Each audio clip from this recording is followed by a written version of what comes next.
کراچی میں غیر قانونی تعمیرات پر سپریم کورٹ کے بڑے فیصلے۔ Kidney hill park, P N T colony, royal park residency کی زمینیں قبضہ مافیا سے کلیئر کرانے کا حکم۔ کس طرح کے لوگ ہیں؟ ہر 10 گھر بعد ایک بڑی عمارت کھڑی کی ہے۔ شہر کو ملبے کے ڈھیر میں تبدیل کر دیا۔ چیف جسٹس پاکستان کے سخت ریمارکس۔ چیئرمین کے پی ٹی کو ساحلی پٹی پر 2 ہفتے میں مینگرووز کے درخت لگانے کا حکم۔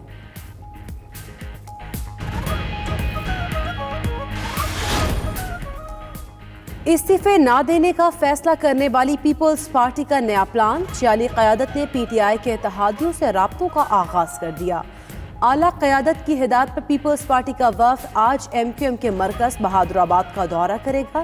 سینٹ الیکشن سمیت سیاسی صورتحال پر بات چیت ہوگی۔ مردم شماری کے نتائج پر بھی مشترکہ حکمت عملی اپنانے کا جائزہ لیا جائے گا۔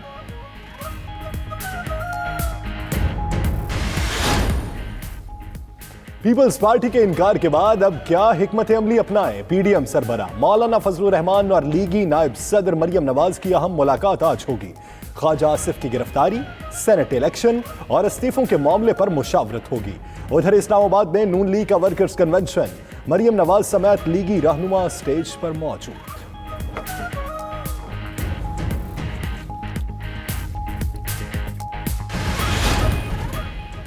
Peoples Party P D M کے بیانیے سے پیچھے ہٹ چکی۔ اب قوم کے ساتھ مذاق نہ کریں، استعفوں کی رٹ چھوڑ دیں۔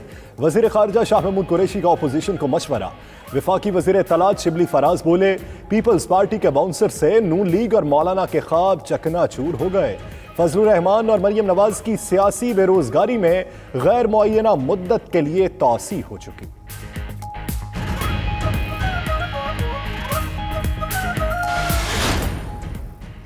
سینیٹر فیصل جاوید نے اپوزیشن کے استعفوں کو لطیفہ قرار دے دیا۔ 31 دسمبر سے پہلے استعفے دینے کا چیلنج بھی کر دیا۔ پیپلز پارٹی کی میاں مفرور کی واپسی کی شرط کیلبری کوئین اور مولانا فضل الرحمان پر بجلی بن کر گری۔ معاون خصوصی شہباز گل کی تنقید۔ ارض وطن کی فضائیں ناقابل تسخیر، پاک فضائیہ کی تاریخ میں ایک اور سنگمی۔ چین کے تعاون سے تیار JF-17 تھنڈر طیارے فضائی بیڑے میں شامل۔ پاک فضائیہ نے جدید ترین سہولیات والے JF-17 تھنڈر بلاک 3 کی تیاری بھی شروع کر دی۔ حکومت کا بیرونی ایجنڈے پر کام کرنے والی این جی اوز کے خلاف فیصلہ کن کارروائی کا فیصلہ۔ وزیر اعظم عمران خان نے این جی اوز سے متعلق اعلیٰ سطح کا اجلاس آج طلب کر لیا۔ غیر رجسٹرڈ این جی اوز کی فنڈنگ اور رجسٹریشن کی تفصیلات پیش کی جائیں گی۔ وزیر داخلہ شیخ رشید بریفنگ دیں گے۔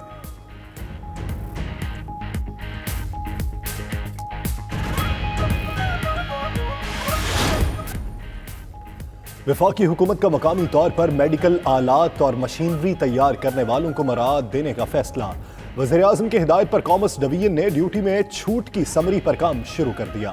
حکومتی سطح پر خریداری کے لیے بھی مقامی طور پر تیار میڈیکل آلات کو ترجیح دی جائے گی۔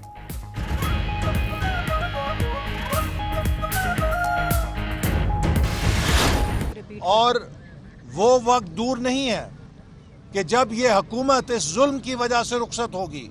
اور میں ایک بار پھر دہرانا چاہتا ہوں کہ خواجہ آصف صاحب کے خلاف جو بے بنیاد مقدمہ قائم کیا گیا ہے، سپریم کورٹ اس کا فیصلہ کر چکی ہے۔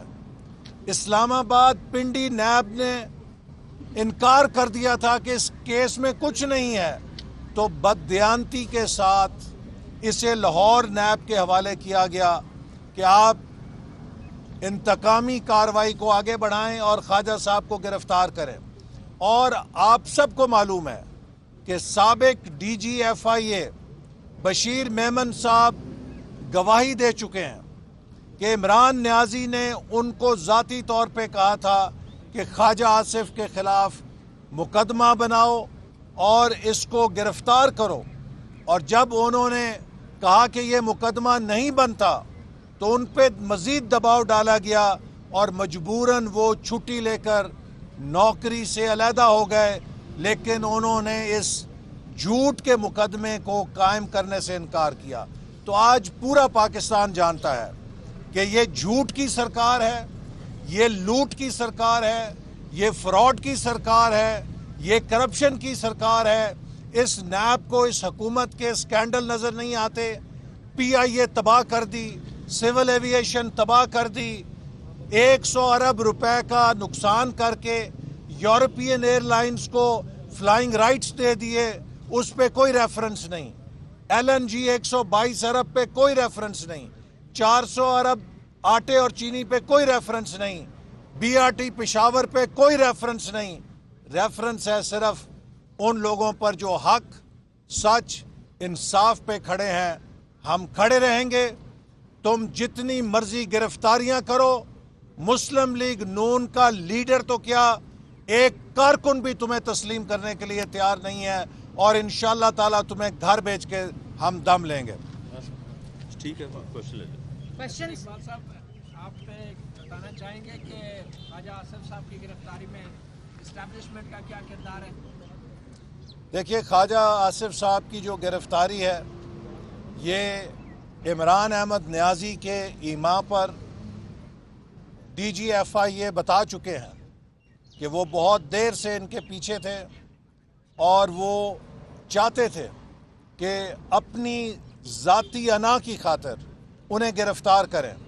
اور جیسے ابھی خواجہ آصف صاحب خود بھی میڈیا کو بتا کے گئے کہ پرائم منسٹر سلیکٹ جو خود کرپشن میں ملوث ہیں، غیر قانونی کاموں میں ملوث ہیں، اور وہ ان کی قومی اسمبلی کی تقریروں سے نالاں تھے، انہوں نے سیاسی طور پہ، انتقامی طور پہ یہ جھوٹا کیس بنا کے گرفتار کروایا۔ ڈاکٹر صاحب، کیا کہیں گے مسلم لیگ نون کے دیگر رہنماؤں کا بھی نام جو ہے نیب کی لسٹ پر ہے، کہ وہ بھی رہنما تیار ہیں؟ کیا اب لائے عمل ہوگا؟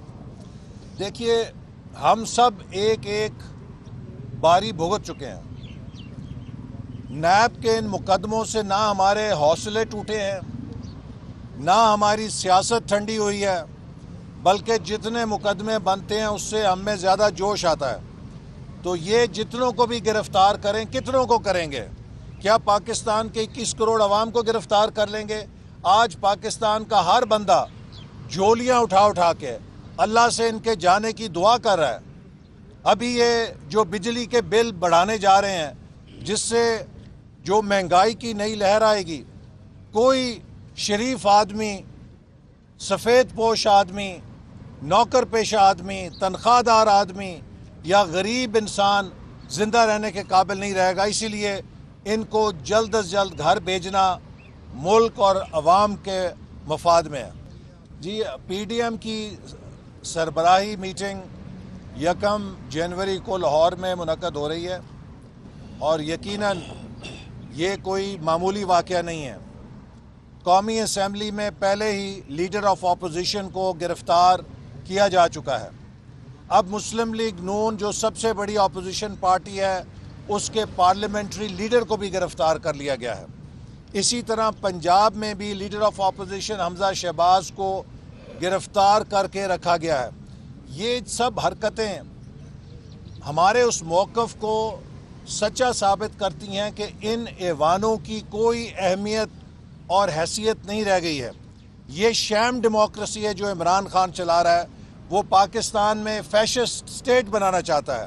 وہ سیکیورٹی کے اداروں میں جا کر سیاسی تقریریں کر رہا ہے، اور ہٹلر کی طرح چاہتا ہے کہ جس طرح ہٹلر نے جرمنی کی فوج اور جرمنی کی پولیس کو اپنے سیاسی ایجنڈے کے لیے استعمال کیا، عمران خان بھی چاہتا ہے کہ پاکستان کے سیکیورٹی کے اداروں کو اپنی سیاست میں جھونکے۔ جو اسلام آباد پولیس لائن میں اس نے تقریر کی ہے، اس قسم کی تقریر کوئی کسی جمہوریت میں تصور نہیں کر سکتا۔